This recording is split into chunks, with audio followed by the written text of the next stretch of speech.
संपूर्ण ब्रह्मांड में एक भगवान ही विभिन्न स्वरूपों से लीलायमान हैं। इस भाव से आप सभी के चरण कमलों में मेरा प्रणाम। प्रिय साधकों, अब सब लोग सावधानी के साथ भगवान का स्मरण करिए।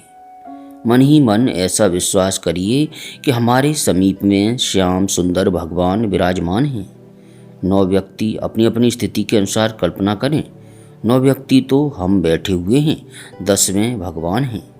भगवान हम सबके बीच में हैं। अब भगवान पूर्व की ओर जाकर पश्चिम तरफ को मुँह करके खड़े हो गए हैं और हम सब की तरफ नेत्र घुमा घुमा कर देख रहे हैं, जिससे हम कृतार्थ हो गए। भगवान कमल पर खड़े हुए हैं। चरणार विंद बड़े ही कोमल हैं। दाहिना चरण सीधा है, बायां चरण घुमाकर तिरछा किया हुआ है। पैरों में स्वर्ण की पैंजनी है। पीतांबर की जगह जांघिया घुटनों के ऊपर तक पहने हुए हैं। सोने की तागड़ी है। पीतांबर ओढ़ने की जगह भगवान आज पीले रंग का महीन कपड़े का कुर्ता पहने हुए हैं, जो जंघाओं तक नीचा है। उसके भीतर से भगवान का चमकीला अंग प्रकाशित हो रहा है। गले में भगवान की गूंथी हुई पुष्पों की एक माला है। रत्नों का एक हार पहने हुए हैं। भगवान का शरीर स्थूल अर्थात मोटा है, जो बड़ा ही लुभाने वाला है। भगवान के कानों में स्वर्ण के कुंडल हैं। नासिका में लाल मणि लटक रही है। भगवान बड़े हास्य मुख से मुस्कुरा रहे हैं। लाल लाल होंठ बड़े ही सुंदर हैं। ललाट पर वल्लभ संप्रदाय का तिलक है। मस्तक पर मुकुट की जगह आज टोपी है, जिसमें मोर पंख का चंदवा लगा हुआ बड़ा शोभा दे रहा है। भगवान के दोनों हाथों में बांसुरी है, जो मुख से लगी हुई मन को बड़ी मोहित कर रही है। भगवान बार बार हम सब की तरफ देखकर मंद मंद मुस्कुरा रहे हैं। कैसा सुंदर भगवान का स्वरूप है। प्रिय साधकों, जब से भाई जी ने स्वरूप का वर्णन करना प्रारंभ किया, तब से लेकर मानसिक पूजा कराने के पूर्व तक श्री सुखदेव जी बड़े ही जोर जोर से हंसते तथा उछलते रहे। दुजारी जी के कुछ कुछ करुण भाव हुआ, जिसे वह प्रकट में न लाने की चेष्टा करते रहे। स्वरूप का वर्णन करने के पश्चात कुछ देर तक भाई जी रुक गए। फिर बोले, अब भगवान की मानसिक पूजा करनी चाहिए। भगवान के सखा पूजा की सामग्री ला रहे हैं। एक टोकरी पुष्पों से भरी हुई गोस्वामी जी और सुखदेव जी के बीच में, डागा जी और स्वामी जी के आगे लाकर धीरे से रखकर अब दूर जाकर एक किनारे खड़े हो गए हैं। दूसरे सखा एक थाल में कुमकुम, केसर, कपूर आदि लाकर गोस्वामी जी के आगे रख गए हैं। उसके पास में दूसरे सखा ने धूपिये में अग्नि लाकर उसमें धूप डाल दिया है और जला हुआ दीपक लाकर रख दिया है, तथा एक थाल में साफ किए हुए आम, तरबूजे तथा केले ले आए हैं। एक छन्नी में बहुत बढ़िया मथुरा जी के पेड़े नैवेद्य के लिए लाकर रखे हैं। एक छन्नी में लगाए हुए कुछ पान भी हैं। सबको अलग अलग मानसिक पूजा रखनी चाहिए। जल के पात्र से हाथ धोकर पहले भगवान के सुंदर चरणों में पाद्य देवें, फिर एक जल पात्र से भगवान के हाथ में अर्घ्य देवें, फिर पंचपात्र आचमनी भगवान के समीप कर दें, जिससे भगवान स्वयं आचमन कर लें। फिर सुगंधित गंध भगवान के आगे कर दें, जिससे भगवान स्वयं अपने हाथ से वल्लभ संप्रदाय तिलक कर लें। इसके बाद पुष्पों की टोकरी में से अंजलि में पुष्प लेकर भगवान के आगे छोड़ दें, तथा एक गुंथी हुई पुष्पों की माला है, उसे भगवान के गले में पहना दें। धूप दीप तो हो ही रहा है, फिर भगवान के नैवेद्य के लिए पेड़ों की छन्नी आगे करें। उसे भगवान अपने हाथों में की वंशी को पहले दाहिनी तरफ फिर बाएं तरफ कमर में खोंसकर अपने हाथों से धीरे धीरे नैवेद्य खाएं। आहा, कैसे सौभाग्य की बात है कि हम भगवान के इस प्रकार के सुंदर मुखार विंद को देख रहे हैं और भगवान मंद मंद मुस्कुराते हुए हमारी ओर देख रहे हैं। भोजन के बाद आचमन कराएं, फिर भगवान के आगे फल की थाली कर देवें, जिसे भी भगवान अपने हाथ से धीरे धीरे खा रहे हैं। फिर आचमन करा के पान की बीड़ी भगवान के हाथ में दें, जिसे भगवान चबाकर खा रहे हैं। उसकी लाली भगवान के दांतों पर बड़ी ही शोभायमान हो रही है। आहा, भगवान का सुंदर स्वरूप मन को मोहित कर रहा है। फिर भगवान को आचमन करा के कर्पूर को थाली में रखकर भगवान की आरती करें तथा उसके बाद हाथ में पुष्प लेकर पुष्पांजलि भगवान के ऊपर आकाश में छोड़ देवें।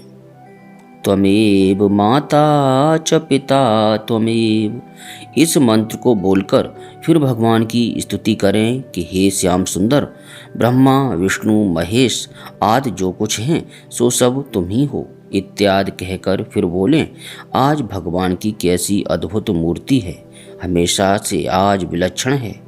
आज गुंजाओं के गहने न होकर स्वर्ण के कुंडल पैंजनी तागड़ी आदि हैं। पीतांबर की जगह चोला और जांघिया है। भगवान का शरीर भी आज स्थूल है इत्यादि बातें कहकर फिर बोलें, अब भगवान पश्चिम की तरफ धीरे धीरे जा रहे हैं। अब भगवान अंतर ध्यान हो गए। जिस जगह भगवान खड़े थे उस जगह को हाथ से पोंछकर अपने मस्तक पर लगाएं।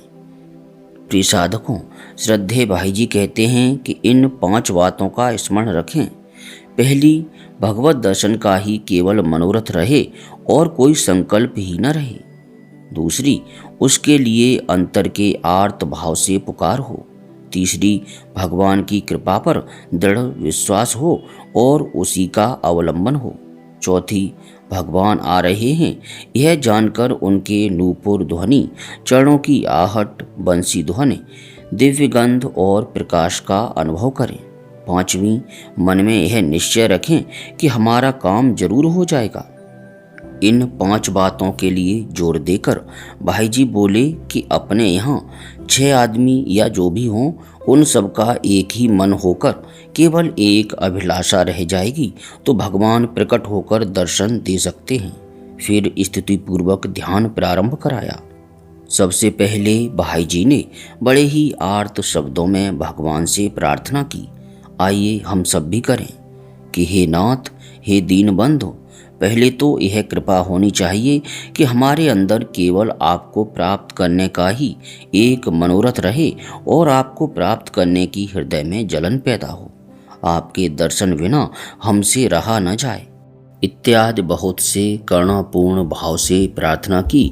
उसके बाद नूपुर ध्वनि तथा गंध की तरफ लक्ष्य कराया और कहा कि महान प्रकाश का पुंज सामने की ओर से आ रहा है और क्रमशः सर्वत्र फैल गया। उस प्रकाश में से भगवान प्रकट हुए। आहा, कैसी सुहावनी छवि है। भगवान आज अनोखा ही वेश धारण कर पधारे हैं। मुकुट की जगह पीतांबर को साफे की तरह बांधे हुए हैं, जिससे घुंघराले बाल ढक गए। पीतांबर पहने हुए हैं, तिरछे चरण रखे हुए हैं इत्यादि स्वरूप का वर्णन करके बोले, देखिए, कुछ जोशीले शब्द कहकर कुछ देर तक मौन एवं मुग्ध भाव से बैठे रहे। इसके बाद लड़खड़ाती हुई वाणी से अटक अटक कर ऐसे शब्द उच्चारण करने लगे जिससे पता लगता था कि अब उनका बाह्य ज्ञान लुप्त हो गया है और वे आवेश में होकर इस प्रकार कहने लगे, भगवान को सब पाप पुण्य अर्पण कर दीजिए। श्री कृष्णाय नमः इस मंत्र की 50 माला नित्य प्रति 1 मास तक फेरिए। यह साधन पालन हो जाने से प्रेम प्राप्त हो जाएगा। रात दिन उठते बैठते खाते पीते इसी बात का ध्यान रखना चाहिए कि हमें भगवान के प्रेम की प्राप्ति अवश्य होगी। भगवान ने हमें अपना लिया है। भगवान ही सब जगह हैं, भगवान ही सब कुछ हैं, सर्वत्र उन्हीं की लीला हो रही है इत्यादि। साथ ही भगवान का इस प्रकार ध्यान करना चाहिए। भगवान पीतांबर पहने हुए हैं, एक हाथ में मुरली और दूसरे में सींग धारण किए हुए हैं। गोपी चंदन का तिलक अंग में तथा मुँह पर किए हुए हैं। चंदन मुँह में लगा हुआ है। गुंजा की माला पहने हुए हैं। माथे पर मोर पंख लगे हुए हैं। भगवान मंद मंद मुस्कुरा रहे हैं। चारों तरफ गोप बालक एवं गायों से वेष्टित हैं। बछड़े इधर उधर कूद रहे हैं और भगवान की 10 वर्ष की अवस्था है तथा भगवान की बाल लीला बड़ी मधुर है। यह लीला गोलोक की है और भगवान ईश्वर रूप उसका आभास मात्र है एवं अन्य सब लीलाओं से अधिक आनंदप्रद है, इसलिए इन्हीं का ध्यान करना चाहिए। भगवान की लीला के संबंध में किसी प्रकार की शंका और अविश्वास नहीं करना चाहिए। भगवान का गोपियों के साथ अंग संग हुआ या नहीं, इसकी मीमांसा करने की आवश्यकता नहीं। यदि हुआ तो भी कोई हर्ज नहीं, क्योंकि वे सबके पति हैं। प्यारे भक्तों, भगवान के अंदर उपपत्ति की संभावना नहीं हो सकती, क्योंकि वे ही सबके पति और सबकी आत्मा हैं। इन लीलाओं का नंददास जी ने कुछ, सूरदास जी ने थोड़ा, नरसिंह जी ने तथा अन्य कई भक्तों ने रसास्वादन किया है। अर्जुन को भगवान की शरण हो जाने के बाद जब उसे प्रभास क्षेत्र ले गए तो वहाँ उसको गोपिकाओं से दीक्षा दिलाई। उसके बाद उसे दिव्य प्रेम की प्राप्ति हुई और तभी से वह भगवान की गुहे लीलाओं में सम्मिलित होने लगा। इससे पहले अर्जुन ने भगवान के जिस विश्व रूप का दर्शन आदि किया था वे सब बाह्य लीलाएं थीं। इसके बाद भाई जी कुछ मुस्कुराते हुए बोले कि भगवान बड़े जादूगर हैं। उनका जादू ब्रह्मा, शंकर, नारद, व्यास, सुखदेव, भीष्म आदि पर कर गया है। उनके मुखारविंद में, बालों में, वंशी में, नूपुर में, प्रकाश में, प्रत्येक में ऐसा जादू भरा है कि इनको देखते ही वे शुद्ध हो जाते हैं। इस पर गोस्वामी जी ने कहा कि हमारे पर जादू क्यों नहीं करते? तब भाई जी बोले, करते क्यों नहीं, सब पर जादू कर रखा है। इसके बाद कुछ रुककर बोले, शनिवार ना बहुत दूर है, पर सेवा कुंज भी तो बहुत दूर है। किसी के दोष मत देखो, अविश्वास मत करो। अविश्वास करोगे तो डरोगे, डरोगे तो बहुत दिखेगा। डरो मत, अविश्वास मत करो, दंभ न करो। ऐसे बार बार कई बार बोले। भगवान के साथ ही काम, क्रोध, लोभ, द्वेष, अभिमान आदि करने चाहिए। संसार से न राग रखना चाहिए और न द्वेष। भगवान के साथ खाने में, उनके साथ चलने में, खेलने में, कूदने में क्या आपत्ति है? चलो हम लोग साथ चलें। उनकी सब पर अपार कृपा है। हम लोग उनकी कृपा के पात्र हैं। उनकी सभी पर असीम कृपा हो रही है। इस पर गोस्वामी जी बोले कि वे मेरे पर कृपा क्यों नहीं करते? तब भाई जी बोले, ऐसा कभी नहीं कहना चाहिए। उपस्थित लोगों में भी किसी को भी ऐसा नहीं कहना चाहिए। फिर गोस्वामी जी बोले कि आपका और भगवान का तो एक ही वर्ग है। उन्होंने कहा, वर्ग से क्या मतलब? तब हंसकर बोले कि आपका भी सांवला रंग है और उनका भी सांवला रंग है। भगवान श्री कृष्ण ही परम ब्रह्म हैं, वे ही परात्पर हैं। उनसे बढ़कर कोई नहीं है। राधा ही कृष्ण हैं और कृष्ण ही राधा हैं। ऐसे 3 बार कहा। फिर सबसे कहा कि सब लोग श्री कृष्ण कहो। तब सबने कुछ देर तक श्री कृष्ण नाम का उच्चारण किया। भाई जी भी जपते रहे।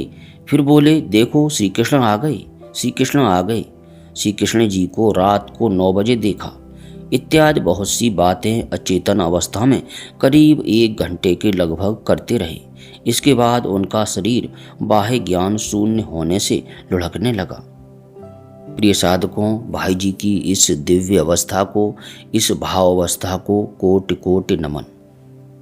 भाई जी का लिखा हुआ बड़ा ही सुंदर पद है, पद रत्नाकर से। सखन संग खेलते दो भैया, रुचिर खेल बहु भांति, मुदित मन दाऊ कुंवर कन्हैया। धावत मिल गई अन्न के पाछे, बोलत हैया हैया। ईश्वर पनो बिसारे, अज्ञ से नाचत ताता थैया। कोमल किसले ले बनाई, एक ने कसी नैया। लाए तराए दई जमुना में, हंसे हंसे जात बलैया। डूबन लगी तरी जल में तब, हा मैया री मैया। लगे पुकारन नारायण, अब तुम ही बनो खेबैया। लरत कबों रूठत रिझवत पुचकारत दय गल बैया। धन्य भाग्य ये हरि के प्यारे नेक नेक से छैया। किसी प्रकार की त्रुटि के लिए क्षमा चाहते हुए अब आप सभी से निवेदन है कि प्रेम पूर्वक बोलिए हरे कृष्ण कृष्ण कृष्ण हरे हरे, हरे राम राम राम हरे हरे।